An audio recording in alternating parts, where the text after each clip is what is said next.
Graças e paz, irmãos. Vamos abrir as nossas Bíblias na carta de Paulo aos Gálatas, capítulo de número 4.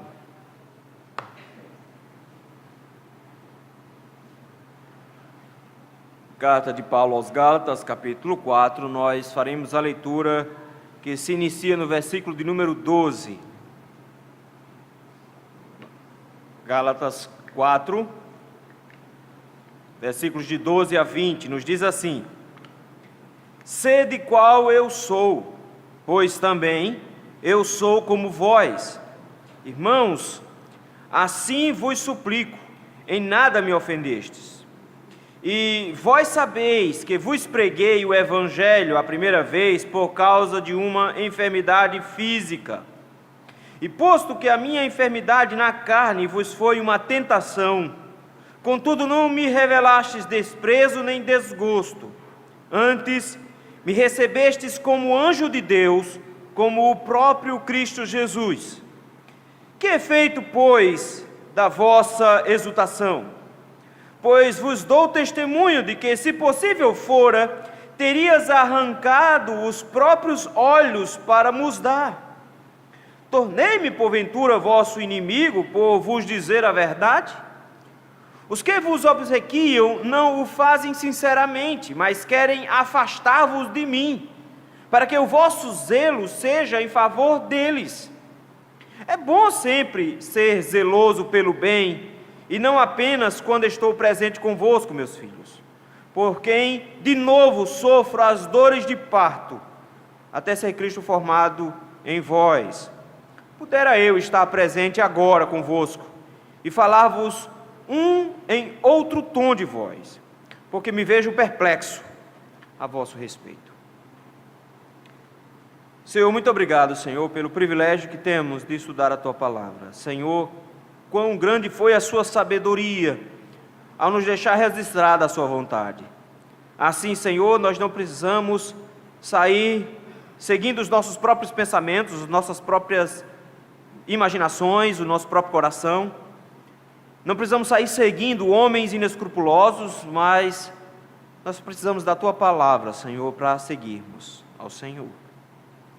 Mas sem o Teu Espírito Santo iluminando a nossa mente, nós, como brutos, nos aproximaríamos dela sem conseguir entendê-la. Por isso, Senhor, abre o nosso entendimento nessa noite, que o Teu Espírito Santo, Senhor, nos facilite o entendimento e nos faça compreender a Sua Palavra, de tal maneira, Senhor, que sejamos instruídos por ela, no nome santo de Jesus Cristo. Amém.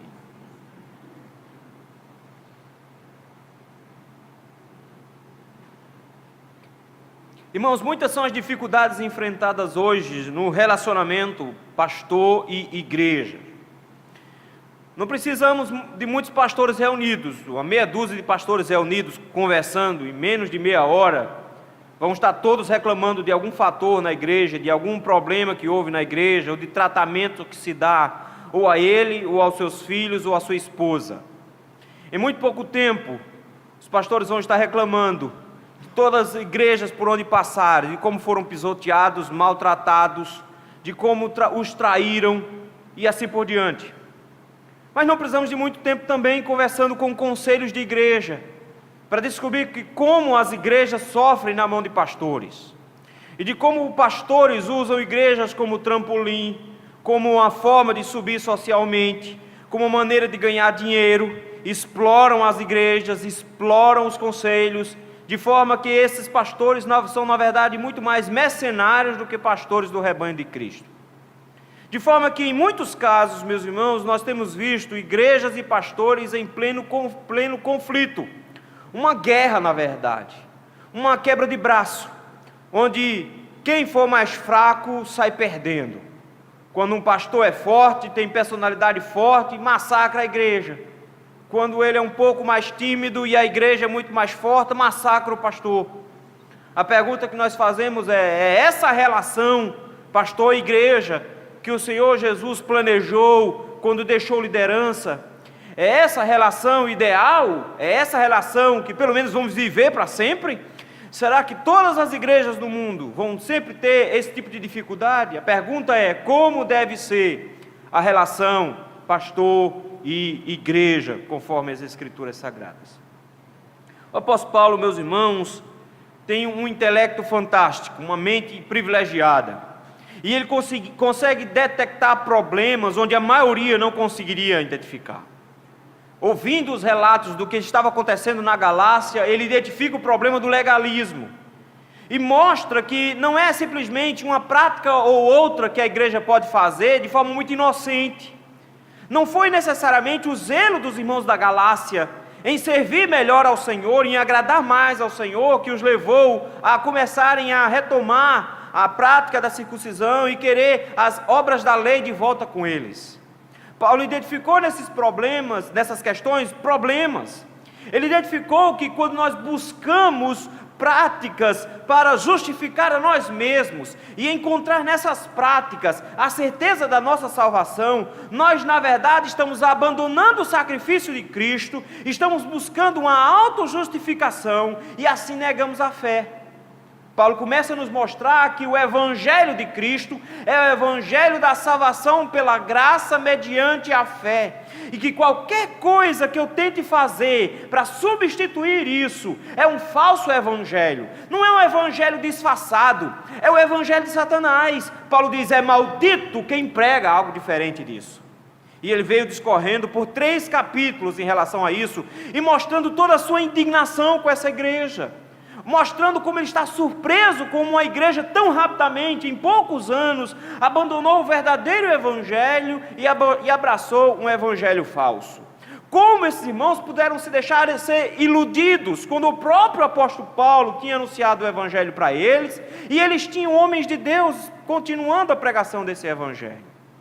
Paulo usou palavras duríssimas, Paulo foi duro com esses homens.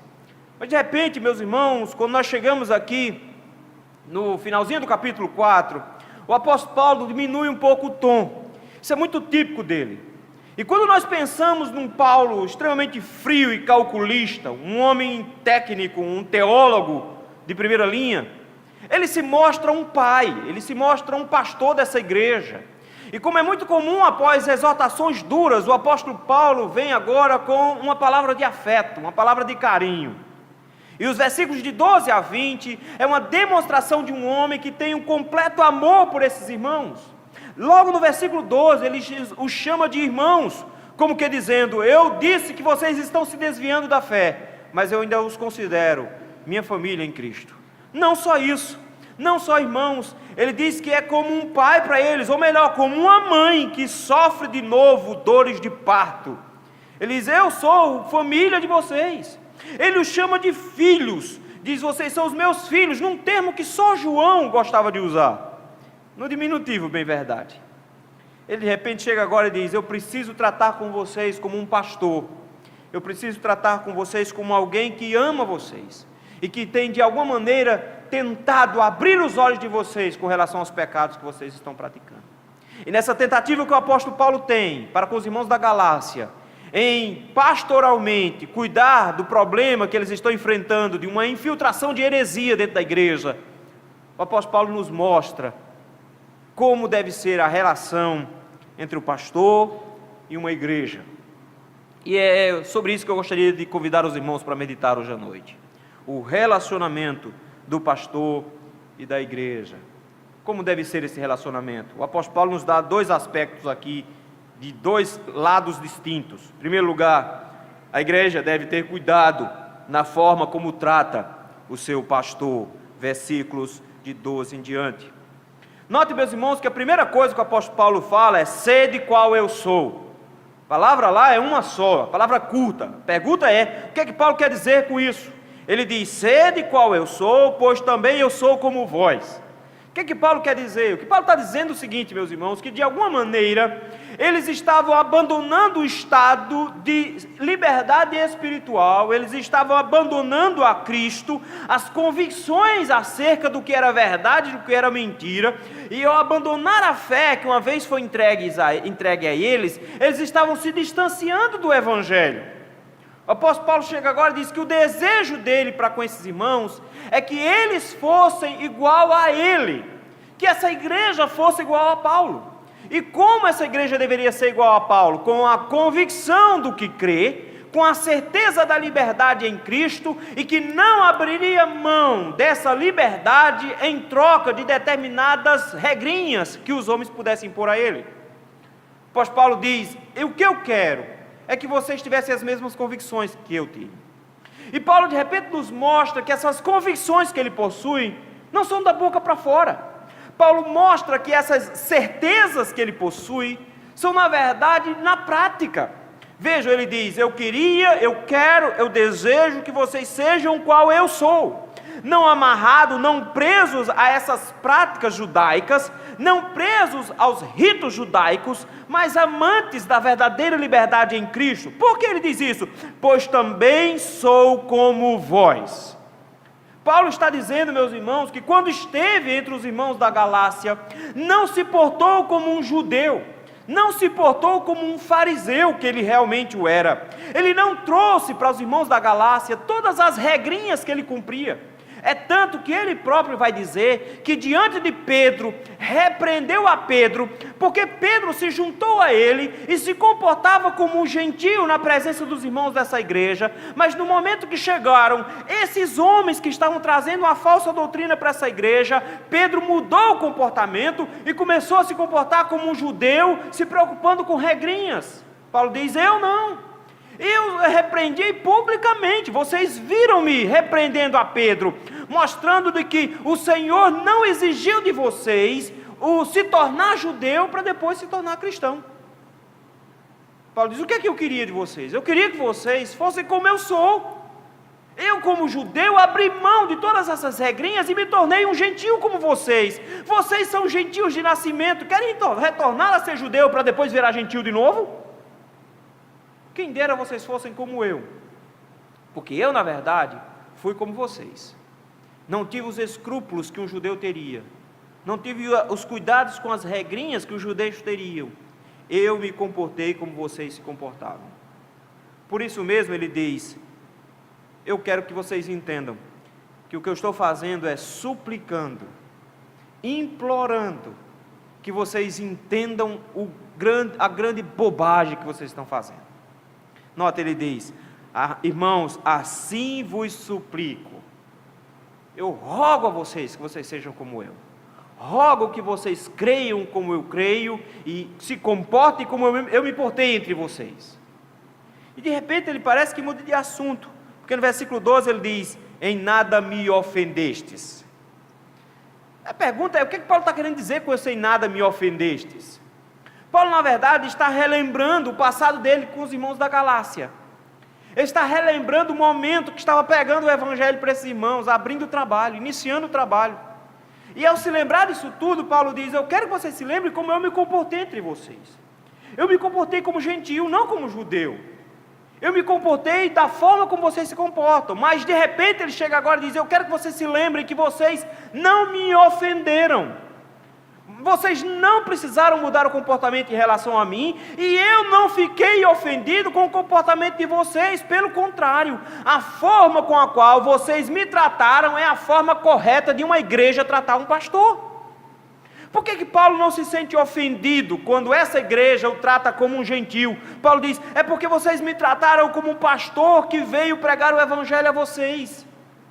Vejam comigo o versículo 13. Paulo começa a explicar a ocasião que ele chegou para pregar ali nos irmãos da Galácia. Ele diz: e vós sabeis que vos preguei o evangelho a primeira vez por causa de uma enfermidade física. Aí complica. Que Paulo se comportava como gentio, nós já sabemos. Ele disse isso na primeira carta aos Coríntios. Mas que ele foi pregar na região da Galácia por causa da doença, nós não sabíamos. Lucas não se preocupa em dar essa informação lá no livro de Atos.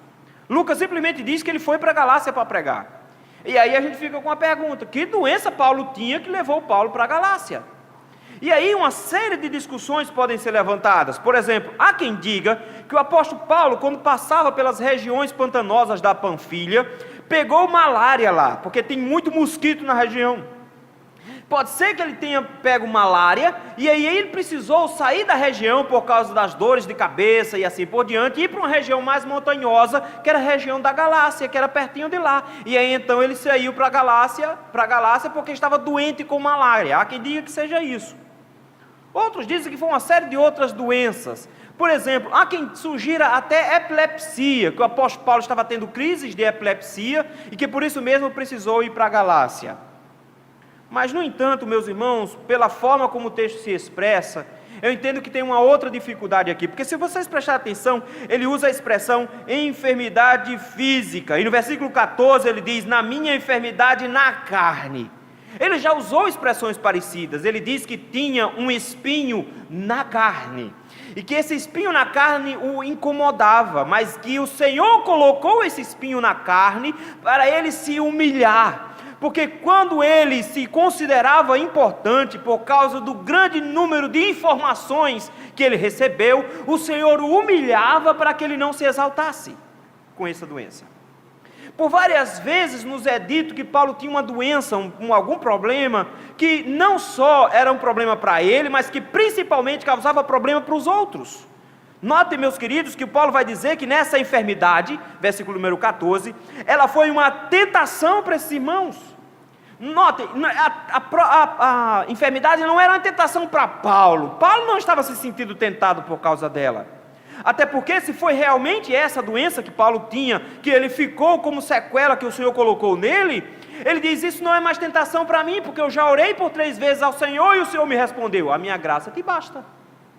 Se é esse o problema, Paulo diz, isso não é mais tentação para mim, eu já me adaptei a esse tipo de situação. Mas ao que tudo indica, essa doença que o Senhor colocou em Paulo, esse problema que o Senhor colocou em Paulo, ele trazia tentação para os irmãos. Era a igreja que sentia-se tentada. E o que é que essa igreja sentia tentada? Ele diz, a tentação era de me desprezar e de sentir desgosto em relação a mim. A imagem aqui é de alguém que iria sentir nojo de Paulo. Daí então parece que de alguma forma, aquela queda dele no caminho para Damasco, deve ter causado alguma coisa. Porque o texto nos diz que quando ele, no momento da sua conversão, quando o servo do Senhor orou por ele, caíram nos seus olhos como que escamas. Mas parece que os olhos de Paulo nunca mais foram os mesmos. Porque afinal de contas, se os irmãos prestarem atenção, parece várias vezes que ele dá a entender de que tem problemas nos olhos. Se você for para o versículo 15, o apóstolo Paulo diz que esses irmãos o amavam tanto, que estavam dispostos a arrancar os próprios olhos e dar para ele. Mas não só isso, se você for para o final da carta, quando Paulo está assinando a carta, ele diz, vede com que letras grandes vos escrevo, como que dizendo, o meu problema de visão me obriga a escrever com letras grandes, para que eu possa enxergar. Ao que parece então, o apóstolo Paulo tem um problema sério de visão por consequência disso, e que de alguma maneira o seu rosto ficava desfigurado, e isso causava nojo para quem olhasse para ele. A gente não sabe se uma espécie de conjuntivite ou alguma coisa do tipo, que fazia com que os olhos deles descamassem, alguma coisa infecciosa que produzia uma visão que causava nojo. Ele diz, era assim que eu estava quando eu estava com vocês. Note, um homem tão importante como Paulo, o maior missionário da história da igreja, um dos maiores teólogos da história cristã, com um problema sério de vista e que o povo tem nojo dele. Paulo diz, foi assim que eu fui pregar para vocês. Mas como é que essa igreja tratou um pastor que quando se olha para ele se tem nojo? Como é que essa igreja tratou um pastor quando se olha para ele se tem vontade de vomitar? O apóstolo Paulo diz, quando eu estive entre vocês, eu estive em enfermidade física. E essa enfermidade física, versículo 14, não foi uma tentação para vocês. Mesmo que vocês se sentissem tentados a me desprezar, mesmo que vocês se sentissem tentados a se desgostarem de mim, vocês não me revelaram esse desprezo, vocês não me revelaram esse desgosto. Paulo diz, vocês não me mostraram em nenhum momento que estavam com nojo de mim. Em nenhum instante vocês se afastaram de mim por causa disso. A minha enfermidade causava nojo, mas vocês não tiveram nojo de mim. Pelo contrário, vocês me receberam como anjo de Deus. Vocês me receberam como o próprio Jesus Cristo. Essa igreja, meus irmãos, tinha tudo para desprezar Paulo. Ela tinha tudo para nem olhar para Paulo. Muitos irmãos dessa igreja podiam dizer: eu não vou domingo porque quando eu olho para o pastor eu fico com a barriga enjoada. Eles podiam dizer tudo isso, mas não. Paulo chega agora e diz: vocês não agiram assim. Vocês me receberam. Não só me receberam, vocês me receberam como anjo de Deus, como um mensageiro de Deus. Eles entenderam que Paulo era um porta-voz dos céus, não só em sua autoridade apostólica, mas quando todo pregador explica a Escritura Sagrada, ele é boca do Senhor na igreja, é Deus falando. E Paulo diz: e vocês souberam compreender isso, vocês conseguiram ver isso, vocês não viram a minha aparência, mas vocês viram a minha mensagem, e viram que a mensagem que eu trazia era a mensagem do próprio Deus, era a voz de Deus entre vocês, e vocês reconheceram a voz do Senhor. Não só isso, vocês me receberam como quem receberia o próprio Filho de Deus, como quem recebe a Jesus Cristo. Paulo já foi tratado de um jeito parecido, quando ele fez um milagre. O texto nos diz que os homens correram para cima dele, disseram que eles eram deuses e quiseram adorá-lo. Ele disse: não, nós não aceitamos adoração. Como é que parece que Paulo agora recebe adoração aqui? Ele não está dizendo isso. Ele está se utilizando das palavras do próprio Jesus Cristo, que quem recebesse os apóstolos estaria recebendo o próprio Cristo. Paulo diz: eu sou um representante de Cristo. E quando vocês me receberam como pregador do Evangelho, vocês me receberam com as mesmas honras que teriam quando como receberiam o próprio Jesus. Era assim que vocês me tratavam. Mas do que é que Paulo está se queixando? Versículo 15: que efeito foi da vossa exultação? A pergunta de Paulo é: o que aconteceu? O que aconteceu para vocês mudarem agora? Vocês estavam felizes, olha só que coisa, eu estava lá nojento pregando o Evangelho, e vocês estavam todos felizes. Aí eu saio da frente de vocês, vocês agora perdem toda a alegria. O que é que aconteceu? Eu me lembro de como vocês se portavam, e de como vocês me amavam, e isso é que dói em Paulo. Paulo diz: vocês tinham tanta atenção para comigo, vocês tinham tanto cuidado para comigo, que eu via vocês sofrendo, enquanto eu estava sofrendo na dor da minha enfermidade. A ponto que, se vocês pudessem, vocês arrancavam os olhos e me davam. Essa igreja estava sentindo na pele o sofrimento desse pastor. Essa igreja estava sentindo na pele aquilo pelo qual o pastor estava passando. E eles fariam qualquer coisa para aliviar o sofrimento desse pastor. Eles fariam qualquer coisa que estivesse às suas mãos para ajudar esse pastor em meio aos seus problemas. O que Paulo não entende? Paulo diz: como é que pode? Uma igreja que me recebe como anjo de Deus, uma igreja que me recebe como o próprio Jesus Cristo, uma igreja que estava disposta a arrancar os próprios olhos para me dar, para suprir uma necessidade minha, uma igreja que não sentiu nojo de mim, pelo contrário, me ouviu como boca do Senhor. O que é que aconteceu para que vocês deixassem essa alegria? Versículo 16 ele diz: tornei-me porventura o vosso inimigo, por vos dizer a verdade? A pergunta de Paulo é muito objetiva. Paulo diz: o que aconteceu para vocês mudarem comigo? Quando eu estava pregando para vocês, quando eu estava apresentando o Evangelho a vocês, vocês me receberam de forma muito apropriada, de forma correta, queriam ouvir Deus pela minha boca, não me rejeitaram apesar da minha imundície. Mas no final das contas agora, vocês me rejeitam, e não só me rejeitam, vocês me tratam como se eu fosse inimigo de vocês. Por que vocês me tratam como inimigo agora? Só porque eu resolvi dizer algumas verdades que para vocês são inconvenientes? Quer dizer que se eu pregar o que vocês querem, vocês gostam de mim, mas se eu pregar o que vocês não querem, vocês passam a me odiar?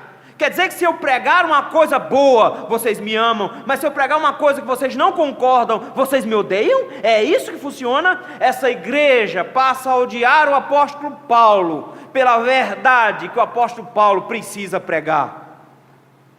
Paulo está errado. O amor que vocês deveriam ter manifestado para comigo antes, deveria se manter agora, quando eu estou indo contra vocês. O verdadeiro amor se expressa não necessariamente quando eu concordo com todas as opiniões. O verdadeiro amor se expressa quando o outro é contrário às minhas opiniões. E Paulo diz: é isso que eu sou agora. Eu estou dizendo para vocês, vocês estão errados. Eu estou dizendo para vocês, vocês estão desviados. Eu estou dizendo para vocês que o que vocês estão fazendo é errado, e agora eu sou inimigo de vocês por causa disso? Não! Vocês precisam aprender a tratar um pastor como vocês tratavam no passado. Isso é importante, meus irmãos, para nós hoje, porque as igrejas vivem basicamente de aparência e não da verdade, e por conta disso elas têm buscado pastores que acalentem os seus corações, têm buscado pastores que estejam de acordo com os seus desejos, e elegem pastores que tragam para elas aquilo que elas esperam receber, e não o que o Senhor tem para dar a elas.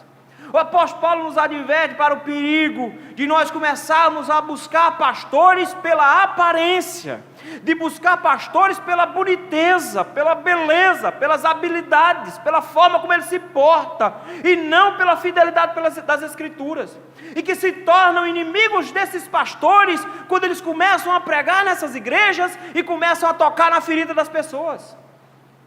Já vi muitas igrejas dizerem: eu estou decepcionado com o pastor fulano de tal, porque o pastor veio e o pastor, coitado, tentou se arrumar. A gente é feio, mas a gente pelo menos é limpinho. E a gente faz a barba, ajeita, bota um paletó bonitinho, e aí eles acharam que o pastor era bom. E o pastor pregou bonito e eles gostaram, até que o pastor chegou na igreja e começou a pregar, e começou a enfiar o dedo na ferida, e começou a mexer com gente poderosa, e começou a misturar as coisas na igreja. Ele começou a mexer com a igreja, botaram ele para fora, porque um dos presbíteros era corrupto, ladrão, investigado pela Lava Jato, e ele começou a falar disso na igreja, porque ele começou a pregar contra um comunismo que estava infiltrado dentro da igreja, se espalhando por todos os lugares, e disse com todas as letras que comunistas não podem ser crente, não podem ser cristão. E ele começou a afirmar com todas as letras que não é possível ser marxista e cristão ao mesmo tempo, porque uma é doutrina do diabo e outra é doutrina do Senhor. Botaram ele para fora, se tornaram inimigos dele quando a verdade começou a ser pregada. O Senhor nos convida hoje como igreja a aprendermos a cuidar dos nossos pastores, a escolher pastores não pela aparência, não pelas habilidades que ele pode manifestar, mas aprender a ouvir os pregadores fiéis da palavra, independente das suas habilidades, independente das suas qualidades. Se ele é um fiel expositor das Escrituras Sagradas, ele deve ser ouvido com toda a reverência, como se o próprio Cristo estivesse falando. A igreja precisa resgatar o princípio de que a pregação é a voz de Deus dentro da igreja, e não importa se o pastor é bonito ou se o pastor é feio, se o pastor é alto ou se o pastor é baixo, se o pastor é magro ou se o pastor é gordo. Não importa, meus irmãos, se a voz de Deus está sendo proclamada. Ela não é proclamada para ser debatida, ela é proclamada para ser executada, para ser cumprida. Obedecemos à pregação da palavra do Senhor, e não nos voltamos contra os nossos pastores como se eles nos fossem inimigos, só porque eles começaram a pregar uma coisa que eu não gosto de ouvir. Recife tem muito disso, igreja enganchada uma na outra. Pastor começou a pregar, não gostei, mas o que é que eu faço? Vou para outra. Troca-se de igreja para não trocar de coração, troca-se de igreja para não trocar de vida, para não se corrigir, mas vai para o inferno por não ter se corrigido, por não ter ouvido a voz do Senhor e não ter tido seu coração moldado conforme o coração dele. O relacionamento do pastor e a igreja. Em segundo lugar, o pastor deve ter cuidado na forma como pastoreia a igreja. Primeiro, o apóstolo Paulo mostra como é que a igreja o tratou e como ela deveria ter tratado. Agora o apóstolo Paulo mostra como é que um pastor deve tratar a igreja e como os falsos mestres estavam tratando-os. Paulo faz o contraste a partir do versículo 17 entre ele e os falsos mestres. E o que Paulo está mostrando é que eu preciso aprender a identificar um bom pastor. como igreja de Cristo, nós precisamos descobrir quem é o bom pastor, porque afinal de contas tem muito charlatão, mentiroso, não convertido no meio. Certo diretor do seminário disse uma vez, uma frase que ficou emblemática lá: quando Deus manda os seus chamados para o seminário, Satanás manda os dele também. É por isso que Paulo diz que tem muito vocacionado por Satanás, pregando em muitas igrejas por aí. E Paulo diz: como é que eu identifico então esses pastores? Versículo 17. A gente não sabe ao certo o que é que Paulo quer dizer com esse obsequiam. Os que vos obsequiam não fazem sinceramente. A palavra que ele usa aqui pode ter a ideia de bajular. É alguém que está, na verdade, tratando muito bem, tratando a pão de ló, levando nas duas mãos, com as mãozinhas fechadas. Paulo está dizendo que esses irmãos estão bajulando a igreja. Notem, a pregação deles é doce, é isso que Paulo quer mostrar. A forma como ele cuida dos irmãos é muito agradável. Eles são ótimas pessoas, eles são muito carinhosos, eles são muito cuidadosos, eles são muito respeitosos. Paulo está dizendo, eles fazem isso por bajulação. Porque todo falso profeta é um bajulador. Todo homem mau é um bajulador. Porque ele precisa bajular para conseguir o que ele quer. Notem, meus irmãos, o que ele está dizendo é que esses homens são bajuladores dos crentes dessa igreja da Galácia, mas eles ao mesmo tempo não fazem sinceramente. Paulo está dizendo, eles têm segundas intenções. Quando eles tratam você bem, não é porque eles te amam, eles tratam você bem, porque eles precisam de alguma coisa sua. É por isso que eles tratam vocês bem. Eles não são sinceros no amor que eles demonstram para com vocês. Vocês acham que eles estão amando, mas na verdade eles não são sinceros. Eles são fingidos. Nota, queridos, que isso é exatamente o que uma igreja procura. Um bajulador, mesmo que ele não seja sincero. A gente quer que as pessoas finjam que nos amam, mesmo que a gente saiba que elas não amam. A gente gosta disso no dia a dia. Ah, eu te amo em Cristo. Ah, meu filho, é fingimento, você não sabe nem meu nome. Você não me conhece, você não sabe quais são os meus problemas, você nunca falou comigo na igreja, como é que você me ama em Cristo? Nós gostamos de bajuladores falsos. E esses pastores nessa igreja, que estavam trazendo para dentro da igreja da Galácia a heresia, eram bajuladores falsos. Paulo diz, é assim que eles tratam vocês. Mas por que eles são bajuladores? Porque eles estão competindo comigo pela atenção e o amor de vocês.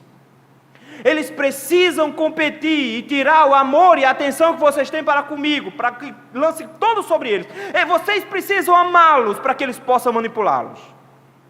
Olha o que ele diz aí. Os que vos obsequiam não fazem sinceramente, mas querem afastar-vos de mim, para que o vosso zelo seja em favor deles. Paulo está dizendo, eles estão te jogando doce para te pegar. Eles estão usando a isca certa para fisgar vocês. Vocês querem pessoas que os tratem assim, com muito carinho, com muito amor, que dê beijinho na porta. Vocês estão procurando alguém que faça um cafuné de vez em quando, que te abrace, que seja muito caridoso, muito carinhoso. É isso que vocês estão procurando. Eles é gente que bajule vocês, mas vocês não entenderam que eles estão sendo falsos, porque o que eles querem na verdade é conquistar o coração de vocês e tirar a atenção de vocês para a mensagem que eu preguei para vocês. Eles estão querendo na verdade roubar vocês de mim. É isso que o apóstolo Paulo está dizendo. E usando de bajulação, eles mostram como se comportam falsos mestres, falsos pastores. Versículo 18, Paulo diz, ok, é bom ser zeloso, é bom ser sempre zeloso pelo bem, e não apenas presente quando eu estou convosco. Paulo está dizendo, vocês são zelosos, e isso aqui é bonito na igreja da Galácia, eles estão realmente preocupados em obedecer ao Senhor, eles estão realmente preocupados em ser bons servos de Deus. E nessa preocupação eles caíram numa armadilha de falsos mestres, bajuladores. Paulo diz, é bom ser zeloso, é bom, mas eu quero que vocês entendam que é bom vocês serem zelosos também quando eu não estou, porque o amor se expressa não só quando o pastor está presente, mas o amor se expressa quando o pastor sai também. O amor se expressa em todos esses momentos.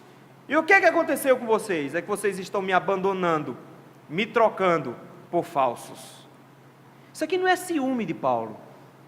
Paulo não está dizendo, eu estou falando isso, e a gente fica pensando assim, Paulo está coitado, está com ciúme, porque ele está perdendo a igreja para outro pastor. Paulo não está dizendo isso. Paulo está dizendo, eles estão usando a tática de todo falso profeta. Eles bajulam para serem amados e tirar a voz de Deus de dentro da igreja, e tirar os homens de Deus de dentro da igreja. Mas como se comporta um pastor de verdade? Se comporta no versículo 19 e 20. É assim que ele se comporta. Meus filhos, olha como é que ele começa o versículo 19. Ele chega de forma muito carinhosa agora. Ele diz, eu quero que vocês entendam que eu não estou tratando vocês com dureza, com aspereza aqui. Ele não está mudando o discurso para eles gostarem de novo dele. Ele não está aliviando. Ele está como um pai bravo, mas que não abre mão de chamar de filho aquele que está lá na sua frente e está levando a bronca. Que não abre mão de dizer que está sendo carinhoso, mesmo enquanto está dando uma surra. De que aquela pancada que ele está dando é por amor e não por raiva. Que é para a instrução do filho e não para alívio do pai. Paulo chega agora e diz, meus filhos, por quem de novo sofro as dores de parto. Olha só que coisa duríssima que Paulo está dizendo. Paulo está dizendo que ele, como uma mãe, já sentiu a dor do parto para essa igreja. O apóstolo Paulo era um missionário, plantador de igreja. E plantar igreja, meus irmãos, não é um negócio tão fácil como parece. Porque aqui em Recife parece que plantar igreja é o negócio mais fácil do mundo. Abre um ponto de pregação, vai lá de uma vez por semana, depois começa um trabalho no domingo e o trabalho começou. Como é que começa? Com as outras igrejas, que você vai tirando membro de outras igrejas para botar lá dentro.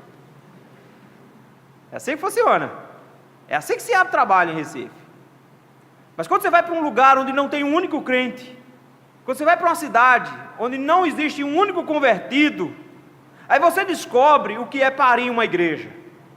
O apóstolo Paulo está dizendo, eu pari vocês, eu dei à luz essa igreja, eu paguei o preço para essa igreja existir, eu senti a dor do parto para essa igreja. Mas o que Paulo quer dizer com sentiu a dor do parto? É porque ele está dizendo que está sentindo de novo. Ele diz, olha, vocês estão me fazendo sentir a dor do parto de novo, vocês estão me fazendo parir vocês uma segunda vez. Lá no interior, usa-se uma expressão muito parecida com essa, usa-se uma ideia muito parecida com essa, de que quando um filho começa a dar muito trabalho para a mãe, quando o filho começa a trazer muita tristeza e desgosto para a mãe diz que já sofreu um parto uma vez e você está me fazendo sofrer de parto segunda vez. Paulo está dizendo, eu já pari vocês, eu já senti a dor do parto, mas vocês estão me fazendo sentir a mesma dor de novo. Eu estou voltando para o zero. Paulo está dizendo isso porque ele acha que o trabalho dele foi em vão, versículo 11, olha comigo, ele diz, receio de vós tenha eu trabalhado em vão para convosco. Paulo está dizendo, parece que eu perdi meu tempo, e o que está acontecendo agora é que estou eu aqui, fazendo tudo de novo. Eu preguei o evangelho para vocês, eu estou tendo que fazer de novo. Eu ensinei para vocês a salvação pela fé e eu estou aqui fazendo de novo. Paulo está dizendo, eu estou recomeçando essa igreja, eu estou de novo parindo essa igreja, pela segunda vez eu estou dando à luz a igreja da Galácia. E é dolorido isso, é doloroso isso. Mas por que é doloroso para um pastor fazer isso? Depende do pastor, meus irmãos. Para alguns, ele não está nem aí. Para alguns, não importa se os irmãos estão crescendo ou se não estão, contanto que o dízimo esteja regular, para que o salário dele no final do mês seja garantido. Ele não está preocupado com a evasão de membros da igreja, até o momento em que o número de membros for menor do que é capaz de sustentar o salário dele. Ele não está preocupado se alguém morre ou se alguém deixa de morrer. Ele não está interessado em nada disso. Ele tem objetivos, ele tem alvos. O que ele quer é ficar por ali. E ele quer ficar ali enquanto tiver alguma coisa para sugar. No dia que não tiver, ele vai embora. É isso que faz um falso mestre. O apóstolo Paulo diz: mas um verdadeiro pastor sofre pela igreja. Isso, meus irmãos, é condição sine qua non. Pastor é sofrimento. Laércio não tem como desistir, mas Renato ainda dá, Renato. Tem jeito. Eu digo isso todos os dias lá no seminário. Não é possível ser pastor sem entender que você vai comer o pão que o diabo amassou por causa de uma igreja. E Paulo diz: os pastores têm que lembrar sempre disso, porque nós findamos tendo que toda vez ter dores de parto de novo, porque os verdadeiros pastores não querem saber do que os falsos pastores querem. Eles têm alvos diferentes. Qual é o alvo do verdadeiro pastor? Eu sofro dores de parto até ser Cristo formado em vós. É isso que causa dor no pastor. É ele pregar por anos e ver a igreja cometendo os mesmos pecados. É ele ensinar por anos e ninguém aprender absolutamente nada. É ele fechar os olhos e a igreja virar pelo avesso em um final de semana. É ele simplesmente ensinar todos os dias e descobrir que por trás a igreja faz diferente. É isso que causa dor na vida de um pastor. É insistentemente anunciar a palavra, pregar a palavra, ensinar a palavra, porque ele quer que os crentes se pareçam com Jesus. Eles querem que os crentes se formem como Jesus, que Jesus seja formado no coração de todos eles e eles cresçam com a aparência de Cristo. É isso que os pastores verdadeiros querem, mas eles não conseguem isso na sua inteireza. O apóstolo Paulo diz: isso faz com que a gente sofra. Pastores sofrem, pastores de verdade sofrem, porque eles querem ver a igreja bem, eles querem ver a igreja amadurecendo, eles querem ver a igreja se fortalecendo, eles querem ver uma igreja animada, mas eles não conseguem isso. Paulo diz: isso é dor de parto. É chegar na quinta-feira e saber que tem um monte de gente assistindo novela da Record, mas não vem por conta de doutrina, fica em casa com o barrigão para cima. É saber que tem um monte de crente que não vai por conta de oração porque está cansadinho, mas vai para o churrasco no final de semana. É saber que é pecado ir para a praia no domingo, mas tirar foto e colocar no Instagram. Isso causa dores, porque nós queremos uma igreja que cresça a imagem de Jesus Cristo. É isso que denota um pastor verdadeiro. Paulo diz: é assim que eles são. Nós sofremos toda vez. O seu sorriso no Facebook no domingo são as lágrimas de um pastor no domingo. A sua foto sorridente no estádio de futebol é a dor cravada no coração do verdadeiro pastor por ver um crente pecando. Quando você anuncia o seu pecado com alegria, você faz um pastor sentir as dores de parto de novo, porque ele descobre que Cristo ainda não foi formado em você, e ele ainda tem muita coisa para fazer. Paulo diz: foi assim que eu fui com vocês. É assim que eu me porto de vocês. É assim que eu quero vocês. Eu lutei para que vocês tivessem Cristo no coração, e crescessem e amadurecessem espiritualmente, porque o nosso alvo é a plena estatura perfeita de Cristo. Varão perfeito, varão maduro. Vocês não são moleques, são pirralhos catarrentos de igreja, que passam séculos dentro da igreja e escutam e não aprendem absolutamente nada, que ouvem a voz de Deus, mas têm ceras nos ouvidos e não as aplicam. Paulo diz: é assim que as igrejas se portam, e não aprendem a cuidar dos seus pastores, e não aprendem a absorver dos seus pastores, e produzem dor no coração dos seus pastores.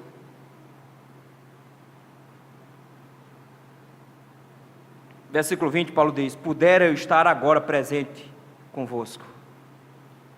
Ele está dizendo: sabe o que eu queria agora? Eu queria me teletransportar. Eu queria sair de onde eu estou aqui e falar isso na cara de vocês. Era isso que eu queria fazer. Eu não queria estar escrevendo aqui para vocês, não. Eu queria dizer isso na frente de vocês. E eu queria que vocês ouvissem olhando nos meus olhos. Paulo está dizendo: o que eu queria era estar com vocês e falar em outro tom de voz. Paulo está dizendo: eu queria mostrar a indignação. Paulo descobriu pela primeira vez o que é que o WhatsApp faz.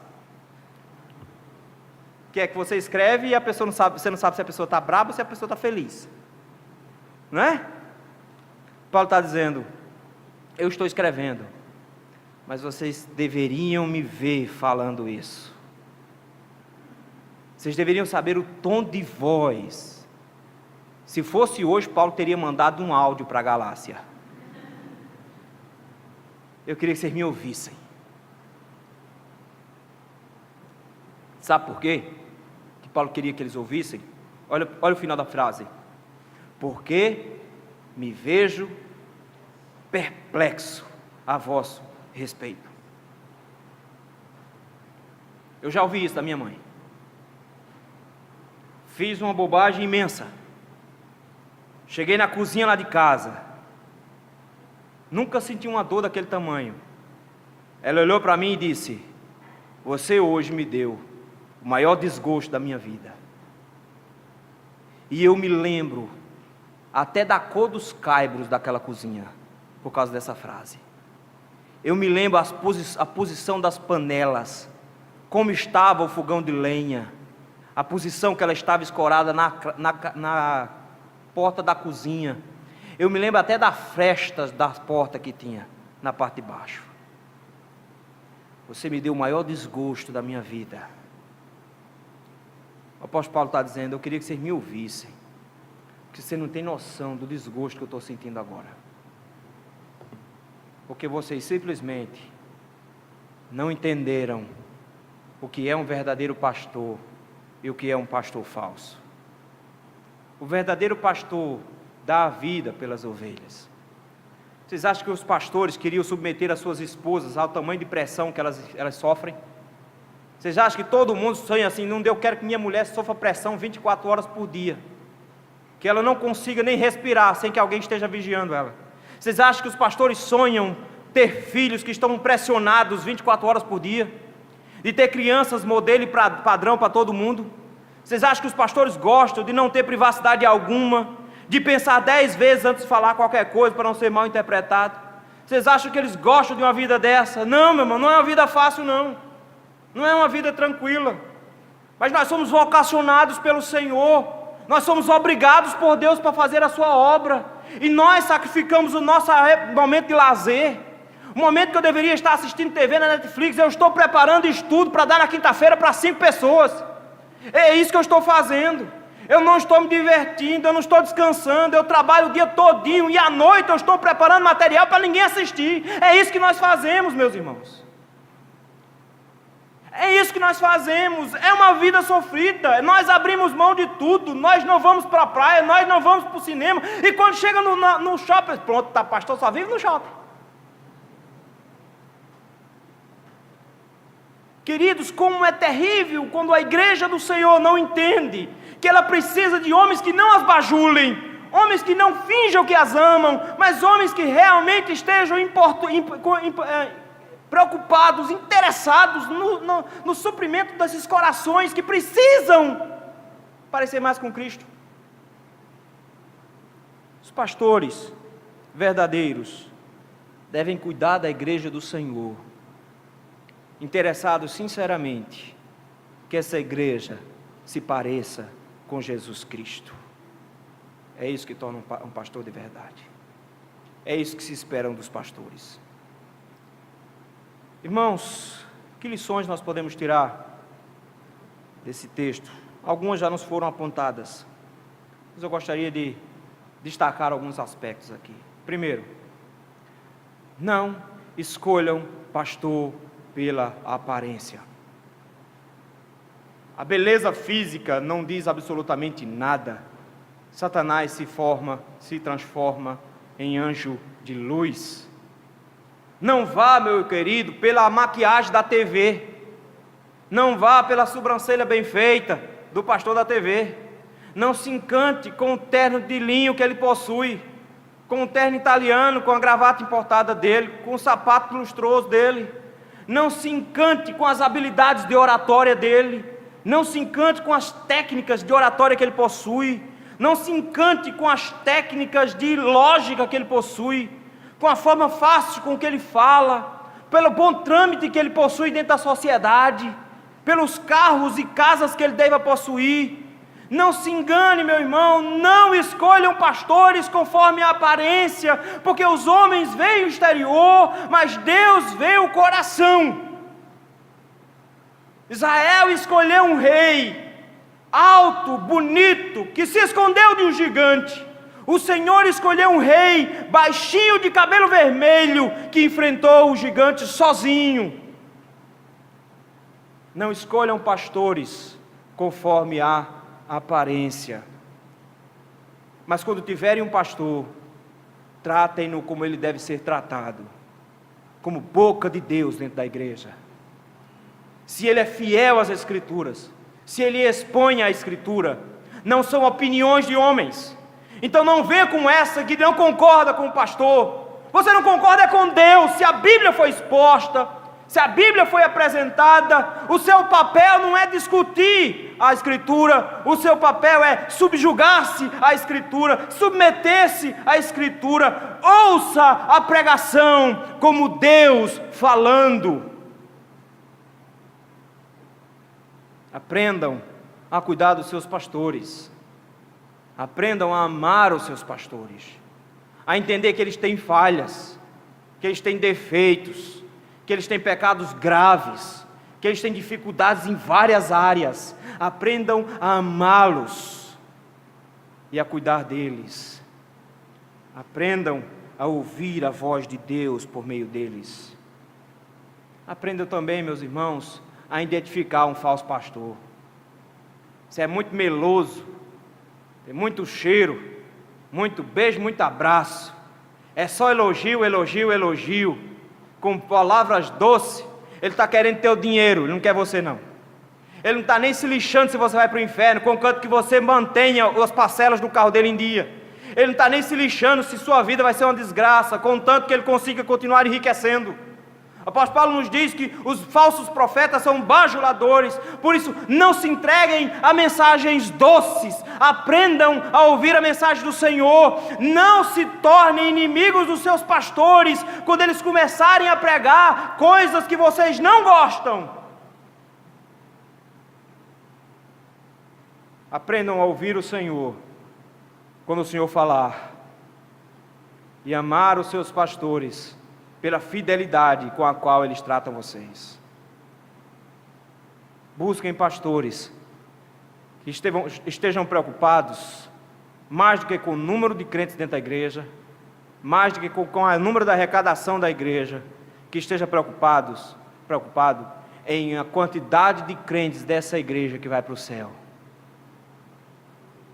Que esteja preocupado, mesmo que use palavras duras, de te tirar do inferno, de apresentar o seu pecado para que você se corrija, que ele mesmo usando palavras duras, e apresente a você a voz do Senhor, que ele esteja mais preocupado com a sua salvação do que com o seu dízimo.